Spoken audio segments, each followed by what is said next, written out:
You should be grateful I even touched a plain and gloomy old woman like you. Sorry, but I have a young lover. It was a sudden event. Until now, my husband, who had been as kind as a gentleman, was shouting at me with a terrifying expression. This is the entrance of our home. Just having returned home, I was unable to comprehend the situation. What do you mean? I wish I could wake up if this is a dream. While trembling, I raised my voice as much as I could to the cruel man in front of me. That's what I said. I was never really interested in an old lady like you. I've already accomplished my purpose with this marriage. Receive the divorce papers and get out quickly. As if to overwhelm me further, my husband raised his voice again. Looking down at me and scolding me, he looked like a demon out of a hellish painting. What purpose? And telling me to leave this house, but this house is. Then, my husband revealed a shocking truth. I sold this house. I'm divorcing you and plan to live elegantly with the money and my young lover. I was speechless at the unexpected words. All the happy days we had spent together, the kind words and smiles of my husband I believed in, were all lies, just a means to achieve his goals. I had been deceived by my husband. He was about to grasp a new happiness. And I was dropped into the darkness of loneliness, losing everything. That was the ending my husband wanted for the two of us. However, if he knew my true identity, he would soon change his attitude. I understand. I vowed in my heart to make sure this man could never walk proudly under the sun again. From this moment, as I clenched my fist, my triumphant march began. My name is Samantha, 42 years old. I live in a high-rise apartment a little away from the city. And the glittering night view from the high floor is breathtakingly beautiful. My workplace is a trading company with its headquarters in a towering skyscraper in the city center, where I handle a multitude of clerical tasks daily. From creating documents and supporting sales staff to preparing for meetings. Though my life might seem glamorous, I am single with no lover. In a plain suit like that of a job-hunting student, with black hair tied up and black-rimmed glasses. No man comes near someone with my appearance. Furthermore, in the office, I am called an old maid behind my back. And female employees who leave on time to pick up their children at daycare push their work onto me. I haven't been able to leave work on time for several years. My days are spent commuting between home and work. The night sky I look up to every day gently embraces me. When I return home, the first thing I do is pray to the smiling portraits of my parents. It has become my morning and evening routine. Dad, Mom, I'm home. Of course, they always greet me kindly without a word. My parents passed away 10 years ago. They died in a collision between their car and a large truck. Human life is fleeting. No matter how much I called their names when I rushed to the hospital, they never came back. Having few relatives and no siblings, I am all alone in the world. I don't seek great happiness. I prefer a simple life. I don't desire luxury, I just hope to continue this life without losing anything more important. One day in April, after finishing overtime, I was walking home and felt the city was livelier than usual. The sky was completely dark, and the cold air made me shiver. However, the heat of the city did not cool down, and the flushed people were merrily making noise. Today is Friday. Probably, parties are being held everywhere. Even at night, the street trees, bathed in numerous lights, are not allowed to sleep. And as I quickly headed home, something happened. A dull thud, and suddenly my vision was blocked. It smelled of alcohol. It seems I had bumped into a drunk person. As I apologized and tried to leave, a drunken man approached me. He rudely blew alcohol breath at me, probably complaining, but his words were slurred. Feeling frightened, I tried to escape, but the drunk's friends kept coming one after another. Surrounded by a circle of drunks, I couldn't move. That's when it happened. A man pushed through the group and rushed to me. He argued with the drunks for a few minutes. Thanks to his resolute attitude, the drunks did not resist any further. Then, he took my hand and started walking quickly. I couldn't see the face of the man, but as I followed the tall figure in a trench coat, my heartbeat gradually quickened. You're safe now. There are too many drunks tonight. They're usually weak, but when they drink, they act tough, especially towards women. It's despicable. He looked down at me with a refreshing smile. Embarrassed by being stared at so closely by such a handsome man, I couldn't raise my face. My heart was beating even faster, and I couldn't calm my flushed face. Are you okay? It must have been scary. But you can relax now. I'm at my limit. Being treated kindly by such a handsome man, I, who have no immunity to men, feel overwhelmed by shyness. I should leave quickly. Ah. Thank you. I really appreciate it. Excuse me. I turned my back on the man and started walking. Wait, please. It's dangerous for a woman to walk alone on the night streets. Let me walk you to the front of your house. The man chased after me. It's okay. Besides, I'm just an old lady. See, I might get hassled, but I won't get attacked. It was embarrassing enough that such a wonderful man was walking with someone like me. He grabbed my hand again. I instinctively turned around and looked up at him. For the first time, I saw his eyes. He was also staring at me. What are you talking about? It must have been scary going through that. I'm worried about you. I'll walk you home. Drawn into his clear eyes, I found myself nodding involuntarily. Thank you. Then, we engaged in light conversation as we walked home.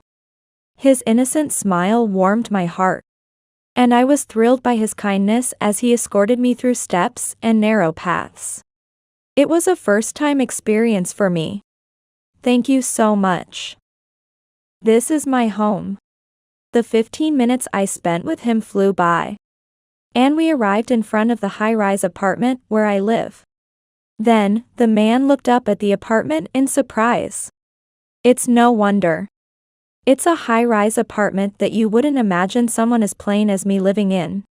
You live in such a beautiful apartment. Do you live here with your parents? Normally, I would hesitate to share personal details with a stranger. But I felt indebted to and could trust this man. My parents have passed away. I bought this apartment in my name because I'll probably be single for life. He smiled kindly at my laughter. Actually, can I offer you something in return for helping me today? It's unlike me to say such a thing. I was surprised at myself. But I truly wanted to thank him, and I also wanted to spend a little more time with this man. He nodded kindly, and we exchanged contact information before parting ways. His name is Patrick, 40 years old. True to his name, he is a kind and generous man. That night, I couldn't fall asleep. His calm smile kept returning to my mind, and before I knew it, I was thinking only of him. Even though I'm an old lady. At 42, romance had been a stranger to me, but I fell in love with him. Later, he accepted my invitation, and we dined at a French restaurant in a hotel. I can't let a woman pay. As I tried to pay, he stopped me and presented his own card. I intended to treat him, but ended up being treated instead. On another holiday, we went to an aquarium together. He likes fishing and marine sports and has a wealth of knowledge about fish. Introducing me to a world I didn't know. Samantha, you are really humble and wonderful.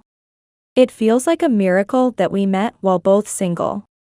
Sometimes, his shy smile made my face turn red. Thus, our relationship quickly grew closer, and we naturally fell in love. A few months later, he proposed to me. The proposal was during a dinner on a cruise ship with a popular night view. It was a scenario I had secretly longed for, and he gently offered me a ring. Staring back into his serious eyes, I nodded. It was a dreamlike Cinderella story. However, there was one concern I had about marrying him: children. At 42, it was possible that I might not be able to have children. As if seeing through my anxiety, he held my hand and whispered, "I want to be with you, Samantha.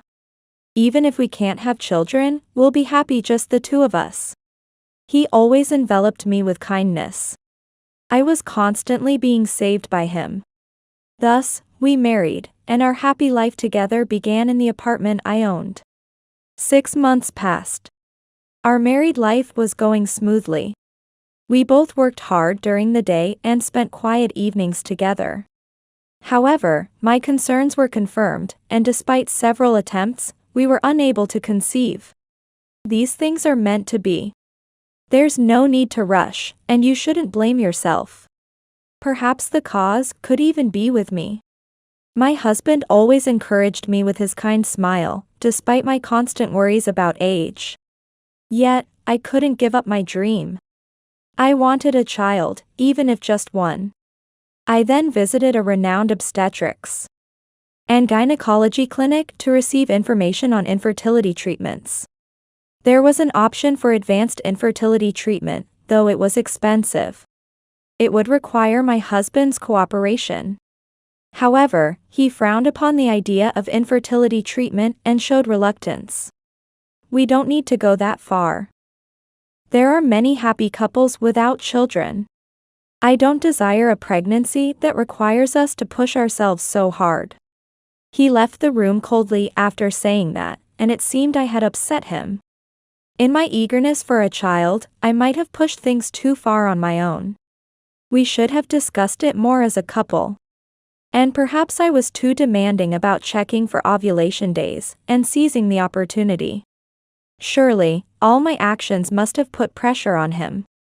After that, our marital life ceased, and my husband began to sleep with his back to me. It was my fault. I had angered my husband. Though it's too late to regret, our relationship remained unrepaired, and half a year passed. Hey, our first wedding anniversary is coming up, isn't it? How about we have dinner again? Remember, on that cruise ship. It's a weekday, so there are still seats available. We can still make a reservation for dinner now. Hoping to face each other again and enjoy a pleasant time like before. I bravely invited him, hoping it might bring his feelings back. Initially surprised and hesitant, he nodded when I said I would treat him this time. That's a good idea. It's nice to dine out occasionally. The food there was delicious, too. Seeing my husband's softened expression gave me some relief. So I immediately made a reservation and looked forward to the day. Then, the promised day arrived. I managed to finish work on time for the first time in a long while. And went home to change into a dress I usually don't wear, then headed to the meeting place. The sound of my heels bouncing made my heart flutter. My husband would surely be surprised to see me like this. I arrived at the boarding area at the harbor. There was no sign of my husband yet. I had arrived a bit early, so I decided to wait for him. Since we got married, we had stopped going on dates like this. But today was a special day. I waited excitedly for my husband to appear, feeling the same as I did back then. Passengers boarded one after another, but my husband was still not there. I checked the time. The departure time was approaching. No matter how many times I called, there was no response from my husband. And I began to feel increasingly anxious. I was approached several times by the cruise staff, but I could only wait for him. Then, the ship sailed exactly on time, and I was left alone at the harbor. Still, I waited, believing he would come. Before I knew it, 2 hours had passed without any contact from my husband. Had something happened to him? A foreboding feeling crossed my mind. Perhaps it would be easier to get in touch if I went home. With that thought, I hurried back. I prayed that my husband was safe. As I returned home praying repeatedly, I was shocked when I opened the front door. Because an unexpected sight unfolded before my eyes. Hey, I'm late. Were you waiting for me all alone at the harbor this whole time? That must have been tough. Laughing derisively as if mocking me was definitely my husband. And for some reason, he was packing his belongings into a duffel bag. Why are you at home? You remember we had plans today, right? Ignoring my concerns, my husband burst out laughing. Ah. Of course. How was it? Feeling abandoned alone at the harbor? Or did you take the cruise alone and eat a dinner for two? Clearly, this was not the gentle and calm husband I knew. What's going on? Why has he changed so drastically? I couldn't understand the situation. And what's with that dress? A 43-year-old hag trying to look appealing is just pathetic. Were you trying to lure me to bed with that? It makes me sick. I don't need you anymore. Oh, this must be a dream. This person isn't my husband. He would never say such cruel things. Despite telling myself this, my mind went blank. Why are you crying? I don't want to see an old woman's tears. I made a mistake marrying you. I should have chosen a younger, more vibrant woman. Before I knew it, tears were streaming down my cheeks. I wanted to wake up from this nightmare. My husband's taunts and harsh words grew worse. It was easy to deceive you. Just a few sweet words and you were hooked. When I first saw your house, I decided to take it over. Some plain office worker paying off a room loan, what a struggle. Thanks to that, the contract went smoothly. Stunned by my husband's unexpected words, I doubted my ears. Take over? What contract? As I trembled, my husband continued, delivering the final blow. The purpose of our marriage was to take this house. I was never interested in a plain old woman like you. But living with you was too boring. I thought I could live more elegantly, but being with a miser like you is not fun at all. Also. His yelling pierced my heart, one word at a time. He continued to raise his voice, uncaring. What about infertility treatment? It's too late for you. Be grateful that someone like you was even embraced. Actually, I have a mistress, and she's pregnant. My husband pulled out what seemed to be brand new baby clothes from his duffel bag. Youth is the key, after all. My lover is 23 years old. You understand, right? Just give up. Feeling drained, I could no longer stand and fell to my knees. Our finances were separate, our incomes and savings unknown to each other. But recently, my husband had been asking for more money for living expenses. To think it was for his mistress. Their affair started in a nightclub. He squandered my money there and succeeded in getting involved with her. The top girl at the time, and she became pregnant. She was fun to be around and good with money. So my self-indulgent husband continued to verbally abuse me, weakened as I was.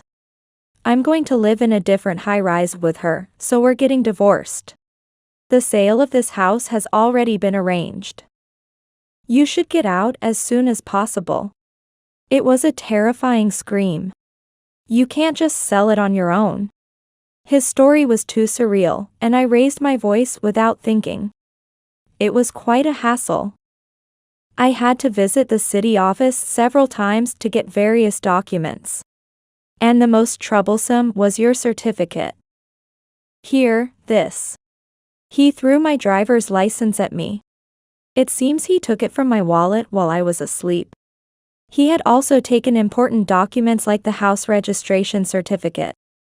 And my social security card. He and his mistress, who had aged her face with makeup to look like me. Went to the real estate agent with these documents. Could a real estate transaction really have been completed like that? A real estate agent's eye is not blind.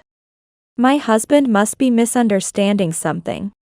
Anyway, what my husband did is a crime.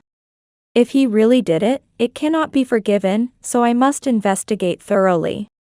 My tears had stopped as if they were a lie, and I had already regained my composure. So, this house is no longer yours. I decided to take all the money after the sale. So you are no longer needed. I'll give you 3 days to pack your things and get out. My husband threw the divorce papers at me. My husband's section is already filled out. All right, I will submit the divorce papers. In return, can I have all my important documents back? Including my driver's license and social security card? If the sale is complete, you won't need them anymore. My husband smoothly accepted my request and returned everything to me before leaving through the front door. He's probably heading to the high-rise where his mistress lives. I can never forgive him. This is nothing less than marriage fraud. As anger welled up inside me, I also regretted my foolishness for believing and marrying such a man, and tears flowed again. My husband was never truly looking at me, but rather at the prospect of a luxurious and elegant life in the high-rise. He had merely used me for that purpose. Alone, I went into the bedroom and collapsed onto the bed. I curled up in the fetal position, hugged myself, and closed my eyes. After which I remembered nothing. It seems I fell into a deep sleep, exhausted and shocked. 3 days later, I received a call from my husband. On the phone, he was indeed a different person from before. His voice harsh and loud as he shouted into my ear. Hey. You're ready, right? As promised, you're moving out today. I tried to calm my indignation at his harsh words, wondering why he would speak to me this way. Wait a minute. We were married for a year, weren't we? If we're going to part, I want to do it properly. Can I meet your mistress? I couldn't just step back meekly. I have my pride too. Surprisingly, my husband readily agreed to my request. And we arranged to meet at a cafe near the station. Hey, you poor, lonely old lady. This is my girlfriend. Unlike you, she's hundreds of times younger and cuter. As soon as my husband entered the cafe, he spotted me inside and raised his voice without caring about the other patrons sitting next to him. His mistress was enveloped in a strong perfume scent and wore a tight dress that clearly outlined her body, with bold makeup suitable for the night scene and her long golden hair swept aside. She laughed through her nose as if triumphant. You really are beautiful, quite different from me. How did you manage to impersonate me and go to the real estate agent? Flattered and pleased, the mistress began to chatter away. She had dyed her hair black just for that day and disguised herself with a hat and glasses.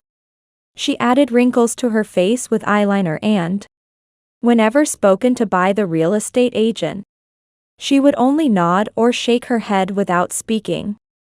I just sat there. He did all the talking. This way, we'll get a lot of money, right? It's easy.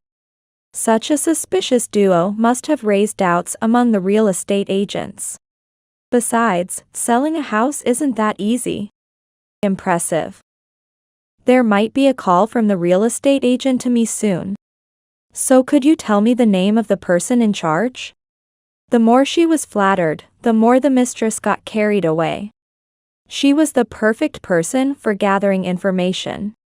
One last thing, are you really prepared to stay with my husband from now on? I looked intently into the mistress's eyes. Thick false eyelashes and heavy black eyeliner. It's amazing how much makeup she had applied. Of course. He's kind and has money. I can quit my tough night job and live luxuriously in a high-rise from now on. Also, I'm pregnant with his baby. The mistress's ultimate motive was apparently money. My husband, unaware of this, was smitten with his young girlfriend. I then presented them with the papers. However, they were just blank papers. Wait, why there aren't written anything? Hurry up and give us the proper ones. Otherwise, we can't get married. The mistress panicked more than expected. Was she that eager for my husband's wealth? Right. Since you have a child, I'll concede. A child should not be blamed for this. We'll submit this ourselves. As soon as I passed the divorce papers, the mistress hastily grabbed them, carelessly folded them, and stuffed them into her bag, sighing with relief. My husband sat proudly, as if victorious. I took one last look at their unsightly demeanor and stood up. Thank you. I wish you happiness. Also, wait a week before moving out. There are many arrangements to be made for water, gas, and other utilities. And it's simply impossible in 3 days. Reluctantly, my husband agreed. I left them in the cafe and walked away briskly. The place I hurried to next was a familiar real estate office. In fact, 3 nights before my husband declared divorce and changed completely, I received a call from an acquaintance who worked at that real estate office. The office my husband visited with his disguised mistress to sell the house was, ironically, one with which I had a long-standing relationship, and the person in charge was my acquaintance. The person in charge, who knew me well, was dumbfounded to see the disguised mistress. However, due to their position, they could not ask too detailed questions about non-business matters. And for fear of a complaint, they responded dispassionately at the moment. Hesitant to finalize a sales contract with such suspicious individuals under my name, the person in charge instead urged the mistress to sign a mediation contract, not a sales contract. The ignorant duo, thinking it was a sales contract, mistakenly believed they had finalized a sale, and left the real estate office in high spirits after the mistress signed. There's a reason I have a familiar relationship with the real estate office. In fact, I am the owner of this high-rise and own several other properties. My total assets amount to $130 million. Therefore, my relationship with the real estate office is deep.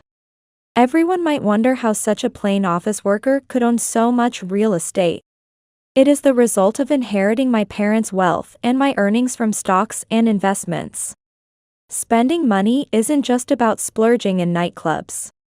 Even if it starts small, saving diligently can eventually lead to a significant amount. Even after getting married, I always had a reservation in my heart about trusting my husband completely. Revealing my true identity might cause a good marital relationship to fail. Knowing about the money might change his personality. Fearing the worst, I kept important matters secret and only told my husband where the documents were, in case something happened. I never thought he would misuse it. It seems that my husband found the deed to the house in the drawer containing the documents, and came up with this wicked idea. I am also to blame for not realizing what kind of man he was before we married. However, what my husband did was a crime. I confirmed this with the real estate agent. His actions should not be forgiven. Afterwards, I distributed his photo to several real estate agents I am familiar with. Information spread rapidly, and he was blacklisted as a fraud suspect by all real estate businesses in this area. Sure enough, my husband was arrogantly visiting real estate agents, thinking he would soon make a fortune from selling the house. He is oblivious to what is actually happening behind the scenes. Then the promised week passed. My ex-husband came to my home with his mistress, believing that the divorce papers were processed, and they were finally going to take possession of the house. Full of joy and expectation, he opened the front door as if he owned the place. However, a harsh reality far beyond his imagination awaited him. Hey. What's going on? What happened to moving out? I told you to leave within this week. Only my ex-husband's belongings were left at the entrance. I had not prepared to move at all. The two of them became furious and started shouting. This is my house. You are the ones who should leave. Look, I've packed your things, so take them and leave quickly. No matter how much they raged and hurled insults, I kept my cool. Reminding myself to stay calm, I took a deep breath. Don't talk nonsense, you crazy old woman. I told you. I've already sold this house. I handled all the procedures. I can even show you the proof. With his face turning red and looking like he might leap at me any moment. My ex-husband had eyes filled with more fury than a drunk I once encountered. But I faced him without flinching. What's with that attitude? If you can't listen to what I'm saying, maybe I should shut you up for good. You crazy old woman. My ex-husband charged at me from the entrance. At that moment, the real estate agent appeared from the living room. Please wait a moment. You are misunderstanding something. The house has not been sold yet. The procedures are still ongoing. The agent stepped between my ex-husband and me, stopping his advance. Thinking of the worst-case scenario, I had asked him to be present. What now? I definitely signed the contract that time. Or are you saying you tricked us? Are you a con artist? I'll sue you. My ex-husband grabbed the agent by the shirt. The agent tried to calm him down, but my ex-husband's anger only grew. This gentleman is a real estate agent I always rely on. He hasn't committed any crime, he's just doing his job properly. My words seemed to enrage my ex-husband even further, and he continued to rant. I didn't tell you, but I own this apartment building. There's no one in the local real estate market who doesn't know me. It was foolish of you to try to sell the house in such a ridiculous disguise, without any knowledge. At that moment, my ex-husband's complexion changed, and he fell silent. What you've done is a crime. If anyone is to be sued, it's you. I've already filed a report with the police. Your arrest is only a matter of time. In fact, at the cafe, I was recording everything with a voice recorder. The mistress spoke freely in response to my questions. And combined with documents from the real estate agency and security camera footage, I had all the evidence needed. This is a clear case of fraud. Sweat poured from his forehead, and his face, red as a volcano ready to erupt, showed he was about to lash out at me like a ferocious beast. The agent struggled to hold back my ex-husband. Changing his target of rage, my ex-husband attempted to hit the agent. At that moment, with a dull thud, my ex-husband's body flew through the air and fell to the floor. Ouch. What are you doing? Unbeknownst to him, the agent is a skilled judo player. To prevent further harm and to calm my ex-husband down, a light shoulder throw was executed. It was in self-defense. For safety, we have cameras installed in this room. And this will serve as solid evidence. My ex-husband found himself cornered. Then, as if all strength had left his body, he collapsed on the floor, sprawling out and looking up at the ceiling. Wait, what's going on? What is this all about? I participated in that charade, wearing a disguise because you said we were going to get a fortune. And now you're telling me I won't get a penny? On top of that, am I a criminal now? I was just deceived by this old man. I haven't done anything wrong. From her previously triumphant demeanor, the mistress now looked panicked, her eyes darting around. I was foolish to trust someone like you. You penniless old man. You were just after the money all along, weren't you? The pregnancy was a lie. If we had gotten married and secured the fortune, you would have claimed a miscarriage and left me. I'm not interested in an old man like you. Everyone was shocked by the mistress's words. Who would have thought that the mistress was also a marriage fraudster? You're so creepy, drooling over a young woman. You perverted old man. I'll gather your belongings and leave them outside the entrance. So take them and get out of my house. After screaming at the top of her lungs, the mistress stormed out the door. The sound of her heels echoed down the hallway. Eventually, it faded away, and silence returned.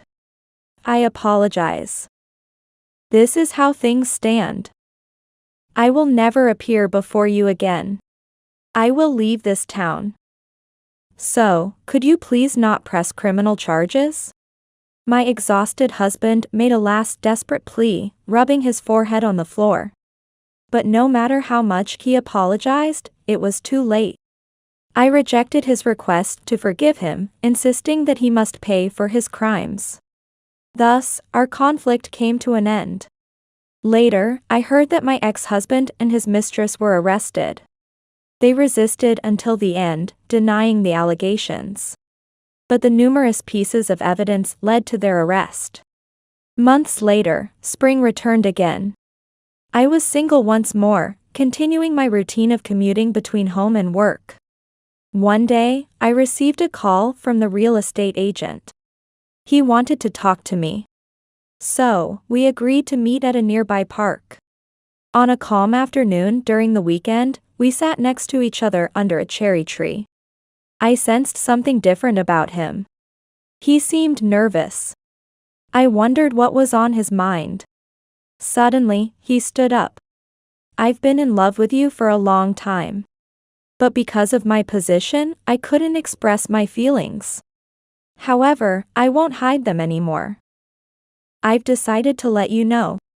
So no terrible man can take you away again.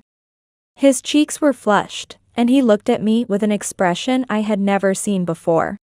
Almost like a young boy. It seemed he had cared about me for quite some time.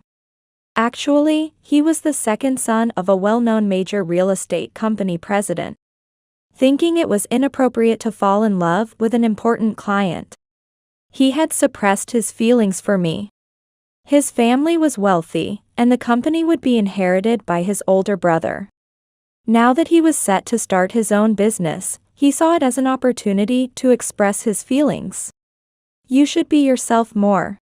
Do things you enjoy, wear clothes you like, and enjoy both your work and private life. In reality, my plain appearance was just a facade. Following my parents' teaching to not flaunt wealth, I had hidden my true self. I know your true beauty. I saw you at a real estate party once, dressed very elegantly. And you were the center of attention among the men. To me, you have always been someone out of my reach. Now that I am starting my own business, I intend to become a man worthy of you. To think that someone who truly saw me was so close. Looking directly at me, I nodded with a smile. The falling petal seemed to be celebrating with us.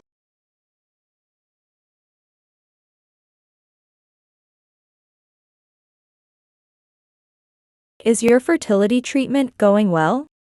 Oh, but there's no point for you anymore since you don't even have a partner, huh?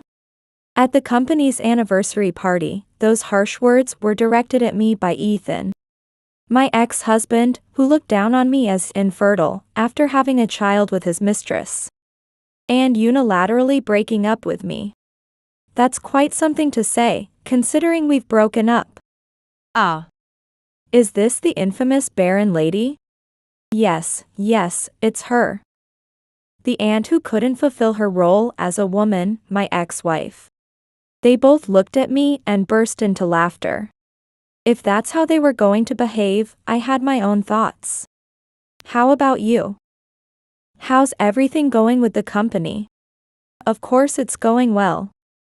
It's me, after all. Really? Well, that might change starting tomorrow. What? What do you mean? As I tilted my head, I revealed the truth to my puzzled ex-husband. His face turned pale instantly. My name is Kate Anderson. I work at a cosmetics manufacturer. I married Ethan when I was 32 years old. By societal standards, that might be considered late. The main reason I didn't get married until I was 32 was because of my overcommitment to work.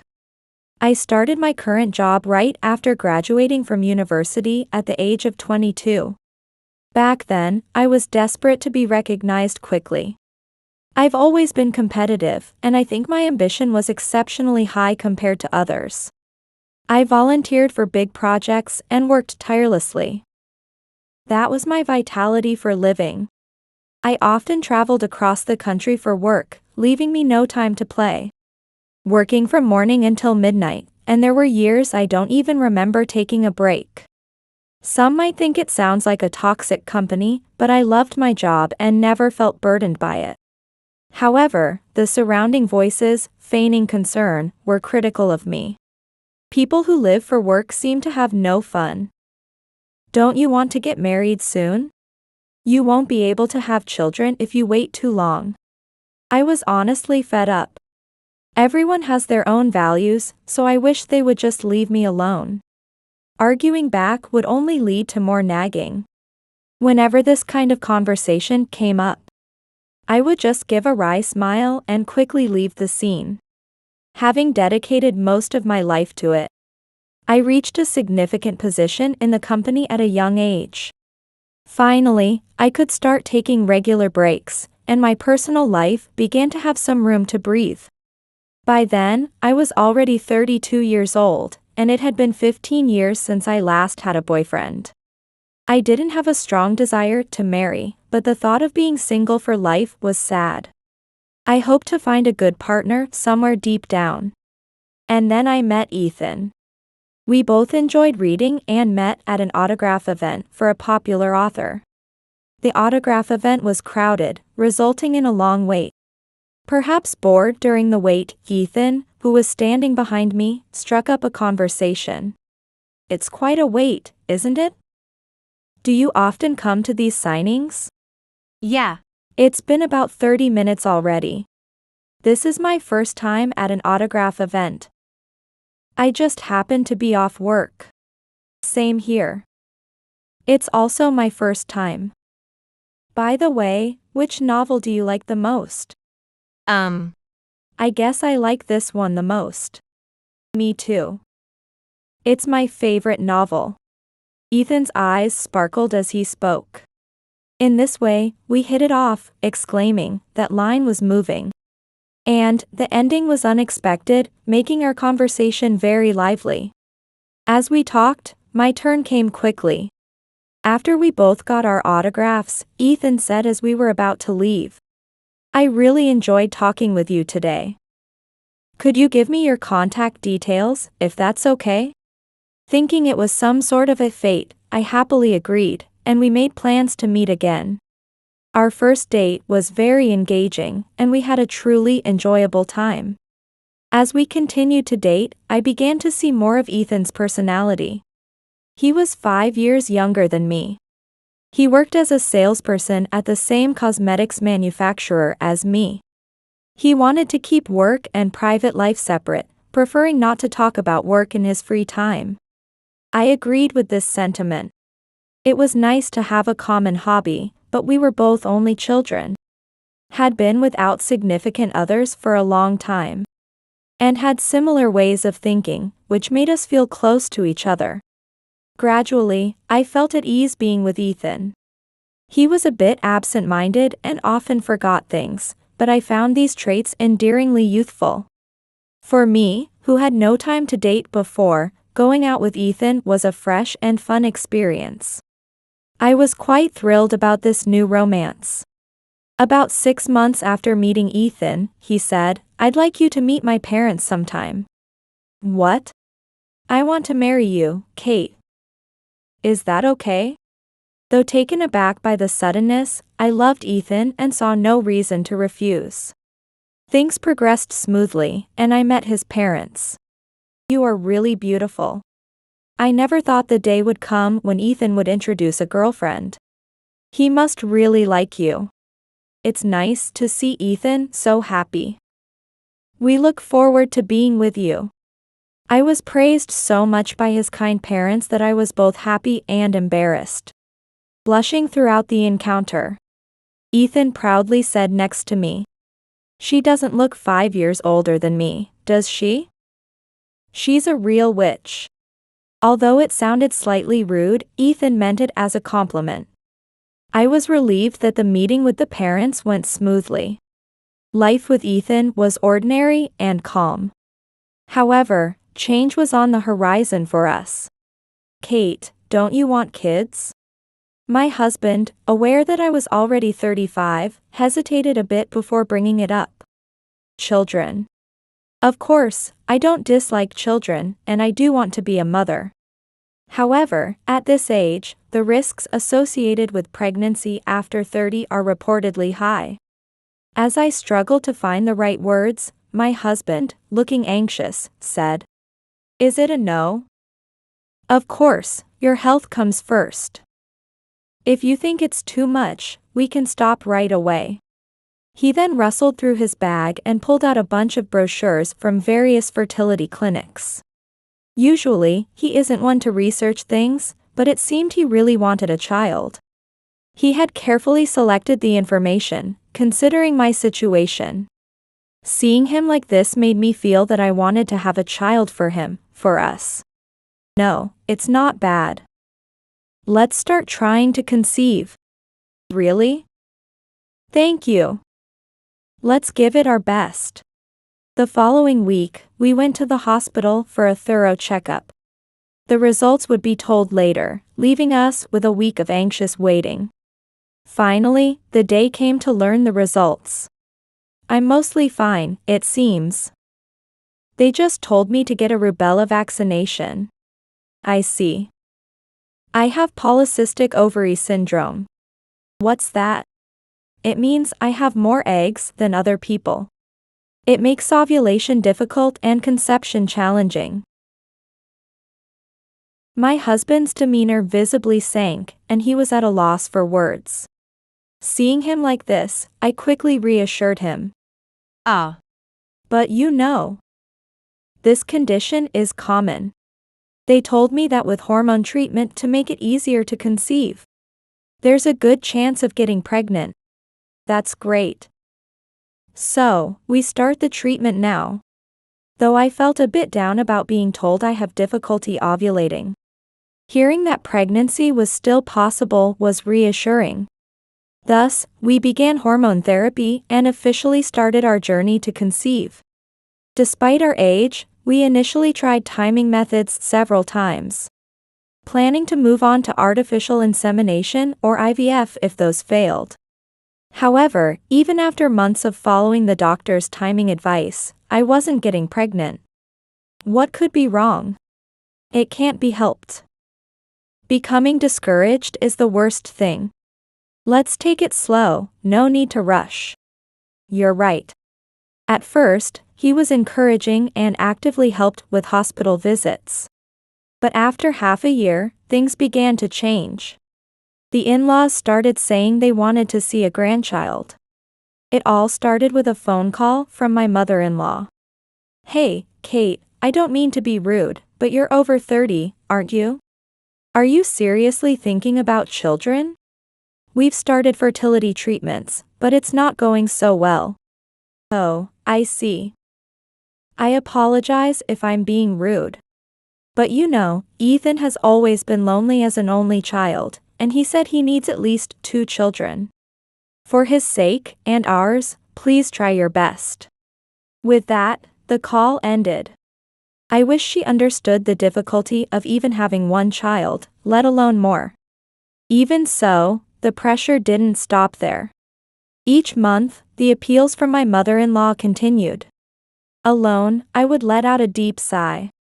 I discussed it with Ethan, mentioning the pressure from his mother to have grandchildren.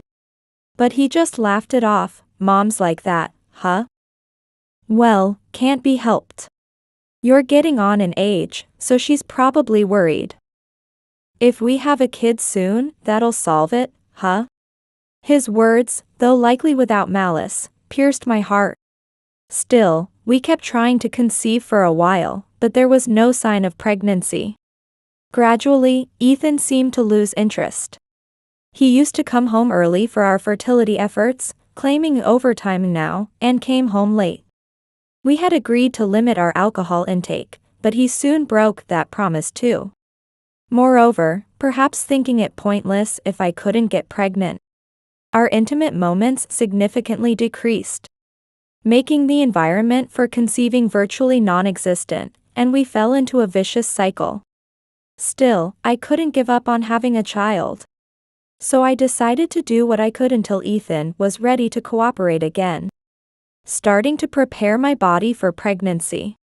Every morning, I drank warm water to warm up my body, took folic acid supplements, exercised moderately, and paid attention to my diet. The fertility clinic had given me some timing instructions, saying, "Come after your next period ends," so I continued visiting alone without fail. Then, the doctor said, "We'd like to move to the next stage. So could you both come to the hospital next time? Would Ethan come with me?" Feeling a bit anxious, I decided to consult with him. "Hey, Ethan. The doctor wants us to move to the next step, so we both need to come in for an explanation." "The next step?" "It's time for artificial insemination. Your mom wants a grandchild, and I'm not getting any younger. The doctor thinks we should go ahead with it. The sooner, the better. So, can you come with me next time?" "Huh, do I really have to go?" Sounds like a hassle. Did he just say it was a hassle? All he has to do is listen, while I go through surgeries and injections. That's awful. Also, it would be nice if he told his mother to stop pressuring us for grandchildren.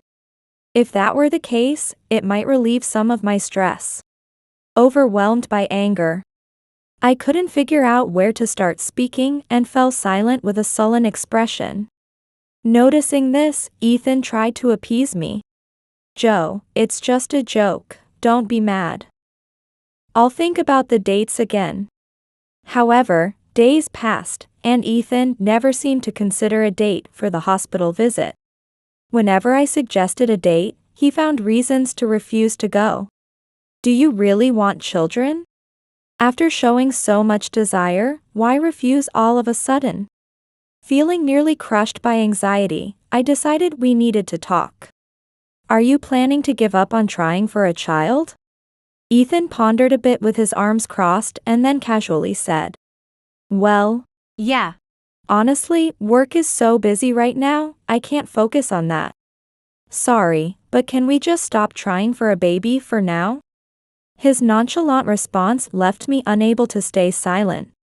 Were all the money we spend on fertility treatments and the pain I endured to be in vain? Are we giving up so soon? Don't we have limited time? I had so much more to say. But I'm already 35, you know? The older I get, the higher the risks of pregnancy and childbirth. And your mother keeps calling, what should I do? I told him all this rapidly, driven by my anger. "What's with you, Kate? You're rushing too much. Just ignore my mom. Anyway, let's just stop for now. Are you really quitting after all our efforts? What can I do? Besides, it's your infertility that's the problem, right? If you weren't infertile, we would probably have kids by now and my mom would be relieved." As he started to walk away, dismissing me as infertile, I called out in desperation, "Wait, just a minute." Then he said, "What? Are you frustrated? Since when did you become so persistent?" "Oh, right. There are popular brothels for women these days. If you're frustrated, go let it out there. I won't get mad." With those derogatory words, he walked away. Tears rolled down my cheeks from frustration and irritation. Being spoken to like that, how can I ever bring up a trying for a baby or a children again? Eventually, our efforts to conceive naturally came to an end. Calls from my mother-in-law continued asking, "How about grandchildren?" but I just deflected and avoided the topic. Eventually, she stopped calling. She probably gave up. The topic of children naturally became taboo between Ethan and me, and we stopped discussing it. The end of our efforts to conceive changed the dynamic between my husband and me. He became distant and seemed disinterested in me. "Hey, why have you become so cold?" One day I asked him this, and he responded with shocking words. "I'm busy with a new job, remember? I told you before." "What? A new job? You didn't tell me." Ah. Maybe I just mentioned being busy. The news of Ethan's job change surprised me. I had no idea he had changed jobs. Since before our marriage, we agreed to completely separate private life from work, so we never bring up work at home. Still, couldn't he have consulted me a little about it? That's honestly what I thought. But being married doesn't mean we have to share everything, and fortunately, we don't have kids. We keep our finances completely separate, so there's no real change in my daily life. I decided it was okay. Though I was curious about where Ethan's new job was and whether his salary had changed, I chose not to ask. I thought it was better for both of us not to know. However, I didn't realize this job change would lead to an unexpected situation. That would become clear only later. Time passed. One day, as I went to work, the HR director approached me. "Isn't this your husband?" he asked. Looking at the resume, I saw a photo of Ethan with his hair perfectly styled and a determined look. That's definitely my husband. He's been working at the LA branch for a little while. Did you refer him to this company? No, not at all. I heard he had changed jobs, but I had no idea it was to our company. He was at a different branch and in a different job role, and I knew no one at Ethan's branch. Our company employs 3,000 people nationwide. Unless someone works at the same branch, it's surprisingly easy to remain unaware of new hires. I happened to find out about Ethan's employment due to my position, but he likely had no idea. It was surprising to learn this. But thinking about it, it's not strange for him to end up at our company. A major cosmetics manufacturer in our area, considering we both work in the same industry. There's something concerning about him that I need to discuss. Listening to the director, I couldn't believe my ears. My husband did that? Aren't you going to talk to him? For now, please keep it a secret from people at the same branch as my husband. I don't want them to feel awkward. Understood. I asked the HR director to keep my husband's employment confidential. I planned to discuss it with Ethan when I got home. With that thought, I returned home. When I arrived, Ethan hadn't come back yet. It was 8 p.m. He's late. While waiting for Ethan to come home, a message from him arrived. "Got a welcome party today, so I'll be late." I sighed and replied, "Okay." I waited for a while, but Ethan didn't come home until about 4 a.m. the next morning. In the end, I couldn't talk about work. The following day, and the day after, Ethan returned home late. And there was never a good time to talk about his job. Moreover, ever since Ethan transferred to my company, his returns home have become extremely late. He says he's working overtime every day, and often doesn't come home on weekends because of business trips. Is his branch really that busy? Even on the rare occasions we are both home, Ethan seems indifferent. "Have you been busy lately?" "Sort of, what's for dinner?" was his response. Ethan's attitude seemed arrogant. No matter what I say, his replies are always non-committal like, or, "Oh really?" I never got the chance to bring up the workplace conversation. Then, one day, Ethan said, "We need to talk." I was initially happy to be approached by him after so long. But from his expression, it didn't seem to be good news. "My girlfriend is pregnant. I want a divorce." What? My mind went blank. What do you mean? I got someone pregnant at my new job. She's much younger and cuter than you. I even told my mom about her, and she was happy, thinking maybe now I'd have a child. This has to be a joke. Did his mother know? Is that why the calls stopped? I had suspected Ethan's recent behavior was odd. But I never imagined he was actually having an affair. And it hasn't even been a year since he changed jobs. He had an affair and made a child in such a short time?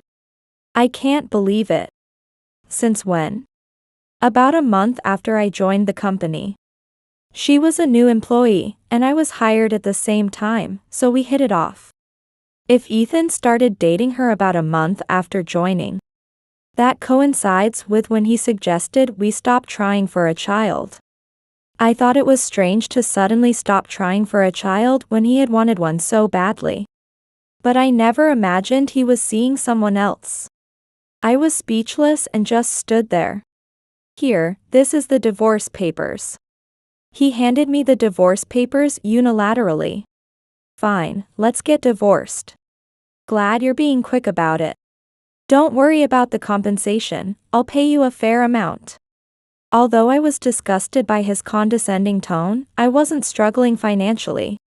So I refused the compensation. I just wanted to get away from him as quickly as possible. Thus, our divorce was settled without any issues. I wonder what all those years together were even for. It ended so abruptly. 3 days after the divorce was finalized, I moved out of the house and stayed in a hotel until I found a new place. Ethan apparently started living there with his mistress. 2 weeks have passed.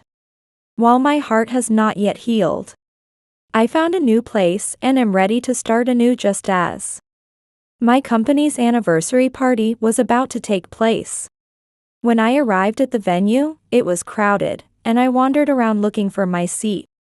Then, a familiar figure approached me with wide eyes. "Huh? What are you doing here?" It was my ex-husband, Ethan. Next to him stood a pretty young woman in her early 20s, with a noticeable bump in her belly. "Who is this?" she asked, tugging at Ethan's clothes. From her behavior, I immediately knew she was the mistress. Ethan, unaware that I worked at the same company, seemed very surprised to see me there. "Ah. I didn't tell you. The place you transferred to is where I work." "Huh? Why didn't you say anything? You didn't tell me you were changing jobs either. You didn't even tell me the name of the company, right?" I replied calmly. Whatever. It's disgusting to think I'm working at the same company as you. I thought I was finally rid of you. I'm more disappointed that we ended up at the same company. You should just quit your job, huh? You're single anyway. You could manage without a job. I have a family to think about, I can't quit. In front of his girlfriend, Ethan was overly aggressive with his words. Seeing this, his mistress chimed in. "A stalker? Scary." No, I was here first, so if anyone's the stalker, it's Ethan, I thought to myself, but held back. It seems Ethan's mistress is quite the fool. Man, I'm still shocked. To think I have to see your face again. Good thing we're at different branches. I couldn't stand bad rumors. I didn't want to see your face either. If there are any strange rumors, it's because of what you did, right? Annoyed by hitting too close to home, Ethan frowned. By the way, how's the fertility treatment going? Oh, right, there's no point in you continuing without a husband. Oh. Ethan told me. His wife is a barren old hag. The two of them looked at me and started laughing. Apparently, they still haven't realized the position they are in. I sighed and asked, "How about you? Everything going well?" "What are you talking about? Work? Personal life?" "As you can see, I'm doing great." "Unlike you," Ethan replied with an obnoxious smirk. The foolish woman cheered, "Ethan, you're so cool." Both of them seem to live in a fantasy world. And I can't help but laugh because they really do deserve each other. Thinking that I was married to such a man and lost to such a woman makes me feel pathetic. Oh, things are going well? But that might not be the case starting next month. I said this with a sly smile. My ex-husband looked startled. What do you mean? Well, it's my turn next. Ignoring my puzzled ex-husband, I stood up and walked towards the stage. Seeing me start to walk, the employee hosting the event said, "Next, we will have a speech from Executive Director Suzuki." I took the microphone and began my speech. My ex-husband and his mistress stood frozen, watching the whole process. Learning that I am an executive director of the company, Ethan seemed to panic. Even from a distance, I could tell from his lips moving that he was saying, "This is bad." In fact, I have been serving as an executive director at this company for the last 6 months. Thanks to everyone. Our company will celebrate its 30th anniversary on the specified date. After reading the speech I had prepared in advance, I finished my duties for the day. Now, it was finally time for my revenge. After I finished my speech, Ethan rushed over to me. With his mistress of course following closely behind. You are an executive director?" "Yes, that's right. I was promoted half a year ago. There was a personnel announcement, but you didn't see it? That's ridiculous. I just joined, and I haven't had any transfers. So why would I look at personnel announcements?" Apparently, he hadn't bothered to check because he didn't expect any transfers. He didn't even remember the names of his own company's executives. It's really astonishing. Well, you should start looking at them because you're going to be transferred. Huh? He stared at me, dumbfounded. You seem to be quite disliked at the branch you work at. I've received numerous complaints from many staff members. What do you mean? Seeming to realize what this might entail, Ethan started to fumble. Let me read some of the complaints. Let's see. He makes a lot of sexual harassment comments that are uncomfortable. He jokingly touched my butt. He says he's going out but then goes to lunch with female employees and doesn't return. Claims entertainment expenses for large sums spent at nightclubs. Pushes hard tasks onto others, has an arrogant attitude, and the list goes on. I had been briefed by the HR director beforehand, so I read these comments from my smartphone. Ethan, hearing this, turned pale and trembled. Given all this information, I really have to consider disciplinary action, don't I? But, that's... Ethan, did you really do those things? His mistress, apparently unaware, was shocked. While she looked on, Ethan tried to come up with an excuse but only managed to stutter, "Well, that's why your transfer has been arranged. You're moving to the Korea branch next month." Korea? You can't be serious? Both were shocked by the unexpected overseas assignment. Our company's Korea branch is a new and challenging office where a lot of hard work is required. The Korea branch has many staff, and without speaking some Korean, it will be hard to communicate with locals. This is well known within the company. Well, someone who doesn't even remember the name of their own company's executive director might not be aware of this. It's a kind of demotion, really. However, if he performs well there, a promotion could be considered. It's a high-risk, high-return scenario. But for a soon-to-be father and his new wife, it will be a tough choice. It's true. Do your best, okay? Please, We were married, remember? You're an executive director, right? You can fix this, can't you? Please, I apologize for everything up to now. You know, don't you? I'm having his child, please forgive Ethan. I can't raise it alone.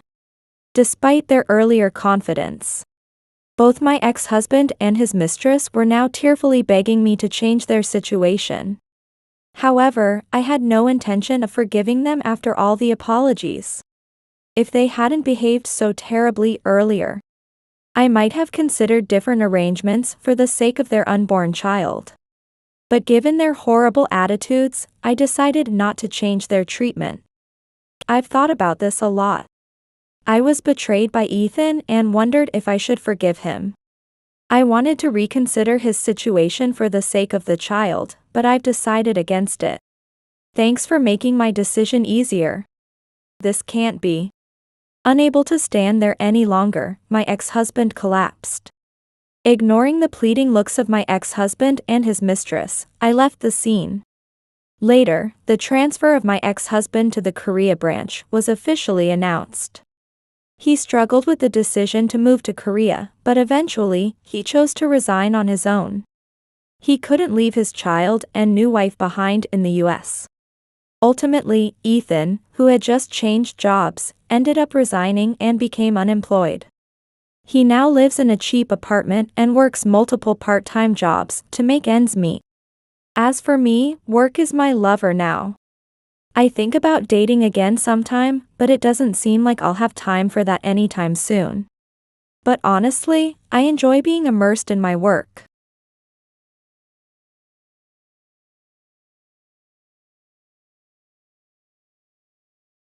You take your son and get out of this house immediately. From now on, I'm going to live here with my mistress. When my husband, who had been having an affair at work, brought his mistress home, I was completely taken aback by the sudden turn of events.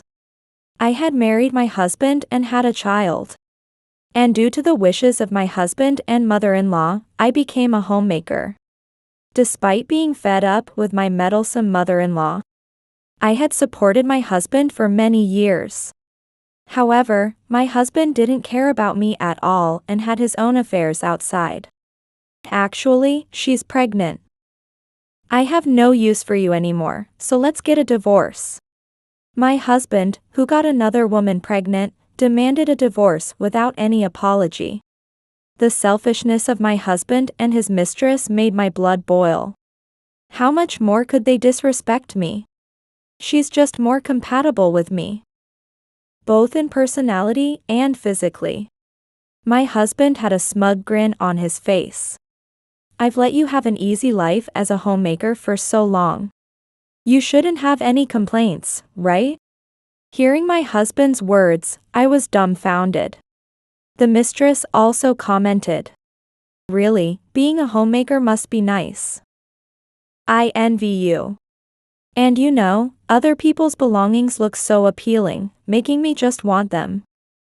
The mistress hinted that she seduced my husband herself and didn't seem guilty at all.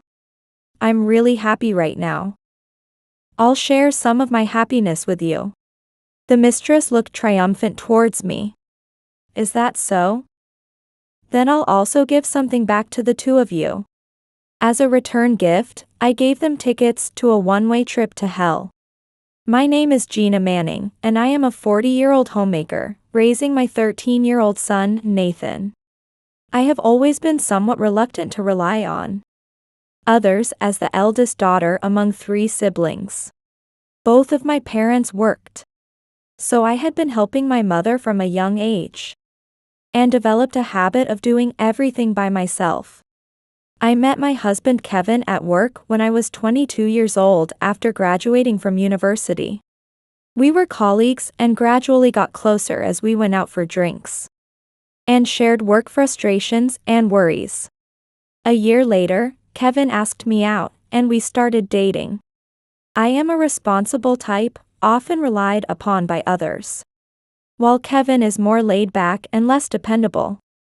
I mostly ended up listening to Kevin's complaints when we were together. But we were comfortable like friends without any tension. Independent and reliable girls, like you, are my type. I don't like girls who are too clingy. Kevin always said that. And he was doing well at work, being entrusted with more responsible tasks. 2 years into our relationship, when a junior named Mandy Hansen joined the company, I was assigned to be her mentor. Mandy was small and cute, with big eyes, and delicate like a modern-day newscaster. Idolized by the male staff as if she were an actual idol. While Mandy was doted upon by the men, she was disliked by the women for flirting and acting cute. When she encountered problems, she would always come to me first. So I cherished her and took good care of her. Additionally, Mandy had a way of relying on others that somehow never felt bothersome. Thank you for always teaching me so thoroughly. I admire you and want to be a career woman like you. I even bought the same pen as you to be like you. With that, she showed her pen and giggled innocently. Mandy effortlessly made such charming comments that could even make a woman like me swoon, possibly leading the male staff to misunderstand her affections. I might look this way, but I'm actually quite aggressive. I confess to people I like. A bit of a challenge makes it exciting. Saying that, she giggled. No man would feel bad being approached by Mandy. She was cute enough to be envied by women. Moreover, Mandy had a cunning way about her that made others inadvertently help her with her work. When Mandy made a mistake, I would follow up. And finding the right balance in my sternness was challenging as she would tear up easily.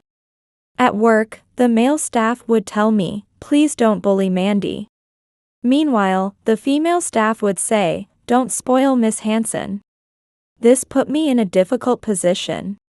Meanwhile, Mandy seemed oblivious to the atmosphere around her. Seeing me struggling, Kevin would kindly express his concern. "Don't push yourself too hard. I'm worried about you, Gina." At such times, my usually unreliable husband seemed dependable. In that year, at the age of 25, I married Kevin, but continued working for a while. Kevin helped with household chores, and our life together was peaceful. 2 years later, at 27, I was delighted to find out I was pregnant. I wanted to continue working as I found fulfillment in my job. But my traditional mother-in-law strongly objected. A wife should silently support her husband from behind. Always remember to be grateful to your husband. If women become too forward and work outside, they'll neglect their husbands and homes, leading to nothing good. Thus, pressured by my mother-in-law, I reluctantly quit my job and became a full-time homemaker, diligently managing the household and childcare, while my husband helped with the chores when we both worked. He did nothing to help once I became a homemaker. On his days off, he would either lounge around on the sofa all day or go out to play golf with his colleagues. We never went out together as a family, creating a one-sided operation at home. And there was another thing that troubled me, that is, my mother-in-law. Since I had quit my job, my mother-in-law, who lived nearby, would come to our house almost daily to make snide remarks. "You must be nice and relaxed not working. Once your husband goes to work, you're free to do whatever you want." Despite her insistence that I quit my job, this was her attitude. "Yes, I'll check if the plumbing is clean today. And have you resolved what we discussed yesterday? Can Nathan still not dress himself? Isn't it a problem with the parents' upbringing?" My mother-in-law would rant one-sidedly and constantly complain. "Without me, you can't properly manage the house or childcare." It's pathetic. She never seemed satisfied with anything I did, even though I managed the household chores without any slip-ups. "Are you cleaning properly?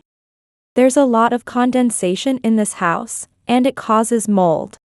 Despite her own home being cluttered like a junkyard, my mother-in-law oddly always had something to say about the cleanliness of our house. She was meticulous about the seasoning in the food, yet she never left any food I cooked uneaten. Not that I dislike housework or childcare, but the relationship with my mother-in-law was tiring. And I increasingly felt the desire to work outside the home. Housework and childcare have no definitive goals or right answers. But a job provides legitimate recognition. Above all, I originally loved working. With my son about to start preschool, I was considering re-entering the workforce. My son will start preschool soon, so I'm thinking about working part-time. When I finally brought it up with my mother-in-law and husband, she snapped at me with fierce anger. "What are you talking about? The child is still young. Stop talking about work. It's impossible for you." That's right. Mom is correct. Just stay home as you've been. My husband made a skeptical face, just like my mother-in-law. With the excuse that my housekeeping was not perfect, she opposed my employment. And my husband went along with it, making it extremely difficult for me to work outside. Bullying me seemed to be a form of stress relief for my mother-in-law, and I felt like I was her outlet. Even afterwards, I was not allowed to work, instead spending my days taking care of childcare, housework, and dealing with my mother-in-law. Since the birth of my son, there had been no marital relations with my husband. I wanted to give my son a sibling and broached the subject of having more children with my husband. But he evaded. "I'm not really interested in that anymore. I'm too tired from work every day." Before I was pregnant with my son, my husband had a strong desire. But since then, we had not discussed having more children. However, my mother-in-law complained. "Gina, you're home all day and have plenty of time. Hurry up and have another child. It's pitiful for your son to be an only child. Having children is also a wife's duty." Oh, how pathetic. She often made insensitive remarks without knowing the situation. I remained silently enduring her words. My mother-in-law lamented to my husband that we didn't have a second child. "Kevin, can't you have a second one?"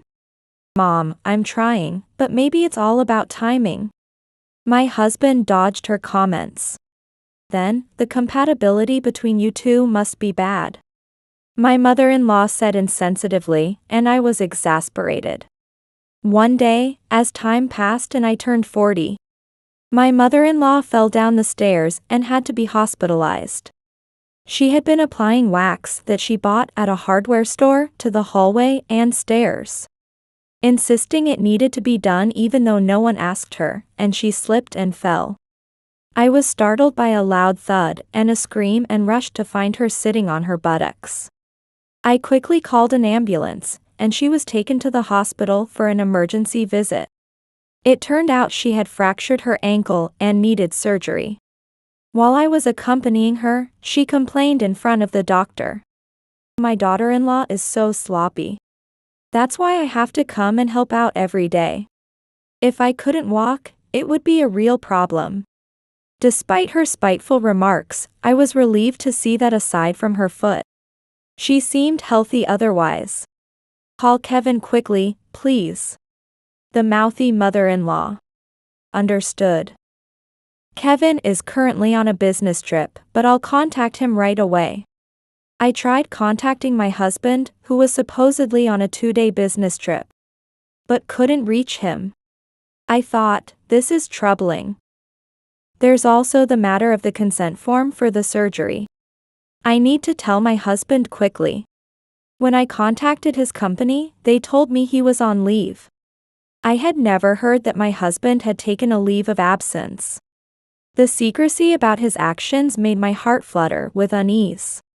I didn't want to do this, but I had no choice. I hurriedly opened my husband's computer to check his messages. He had shared his account with the home computer. I was surprised at how easily I could access the messages. Since marrying my husband, I had been so busy with housework and childcare that I never considered he might be cheating. But Then, I found a familiar name in the messages.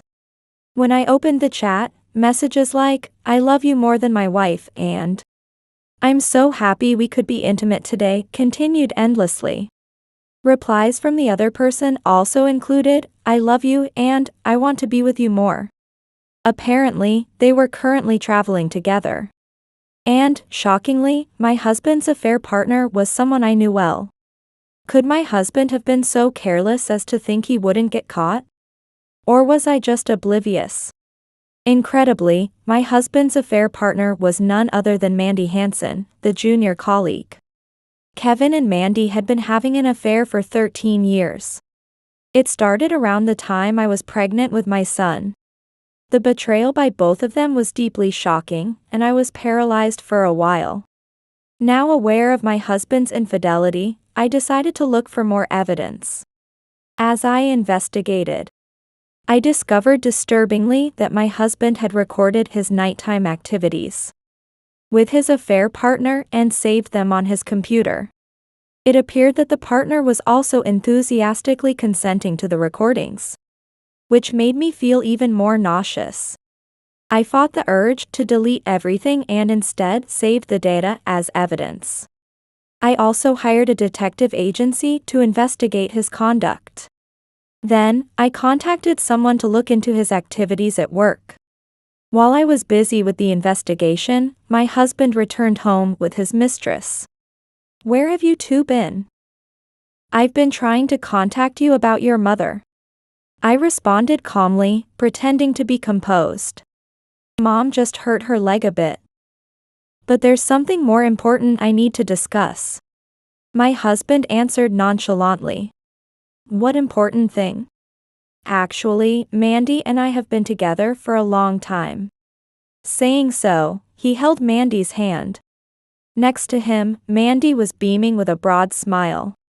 "It's been a while, Gina." "Yes, it's true. I'm pregnant with Kevin's baby now, and we were discussing our future together." My husband also placed his hand on Mandy's stomach, looking at her affectionately. "Actually, I'm about to be promoted at work. She's pregnant now, so I have no use for you. You'll agree to a divorce, right?" My husband demanded a divorce without any apology. I thought, do my son and I mean nothing to him? The selfishness of my husband and Mandy made my blood boil. How much more could they disrespect me? Just when I thought I had discovered my husband's affair, I was suddenly told about a pregnancy and a divorce, leaving my face twisted and my mind in utter disarray. She's just more compatible with me, both in personality and physically. Women really need to be good at being charming and sweet. My husband was grinning smugly. "To me, you're less of a wife now, more like a housekeeper." In front of Mandy, my husband boldly hurled these insults. "I've let you have an easy life as a homemaker all this time, so you must be enjoying it, right?" I thought, easy being a homemaker? He understands nothing. I was dumbfounded by his words. Hearing this, Mandy also said, "Really, being a homemaker must be nice. I envy you. And you know, other people's belongings look so appealing, making me just want them." She hinted that she seduced my husband herself and showed no remorse at all. I'm really happy right now. I got the husband of Gina I admired, and even a baby on the way. I'll share some of this happiness with you. Mandy made a triumphant face at me. Is that so? Then I'll give something back to you too as well. I'll send a celebration gift. I said this in a calm voice, having moved past anger, and then operated my mobile phone. At that moment, my husband's phone buzzed too, and he checked an email from his work. What? Why is this happening? Kevin exclaimed loudly. Drawn by his reaction, Mandy also looked at his mobile phone. Oh. No way. Mandy was equally shocked. In my phone, there was a video of my husband and Mandy in the act, which I had just sent to the company-wide staff email. I've shared it with everyone at the company as well. I send it via the employee email, so I think everyone is watching it by now. I spoke flatly, in contrast to my husband whose face was gradually turning pale. This email will be seen by the president too. What have you done? I thought you were long out of the company's matters. He was also surprised that I could contact the company. Do you remember my uncle? You've seen him at family gatherings, haven't you? I revealed that the company's executive vice president was my uncle. What? I've never met him face to face. He was your uncle. I had no idea, and My husband looked slightly panicked, but then said, well, it doesn't matter, I'll divorce you anyway and marry Mandy. He seemed completely oblivious to the gravity of the situation. He was clearly excited about his new life with her. You take our son and quickly move out of this house. From now on, this house is where I will live with Mandy. That was the last straw for me. Understood. I wish you two happiness. After that, my son and I immediately moved out and relocated to a new home. There was a reason I handed over the house so easily. The house, which my husband had bought without consulting me before our marriage, was actually a defective building. I had been considering moving out soon after consulting with my husband. The incident with my mother-in-law slipping was partly due to the floor wax. But the house itself was tilting. There were issues even with opening and closing the doors. My husband usually lounged around at home and had no interest in the condition of the house. There were places all around that needed repairs. Moreover, he was unaware that the attic storage was leaking. And it seemed like the damage from termites was spreading under the floor as well. Continuing to live there would lead to a health problem. I decided to inform my husband about this in writing later. Thus, the house he intended to make a new home with Mandy was to be let go. No doubt, my husband would be very frustrated.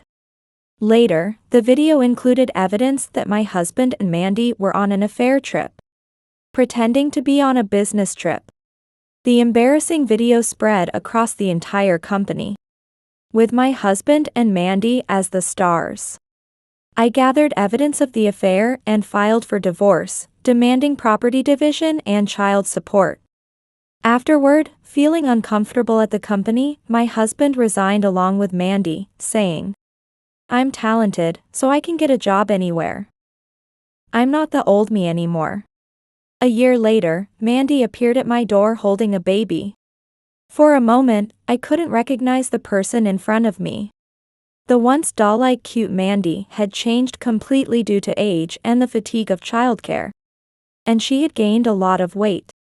Gina, I came today because I have something I need to ask.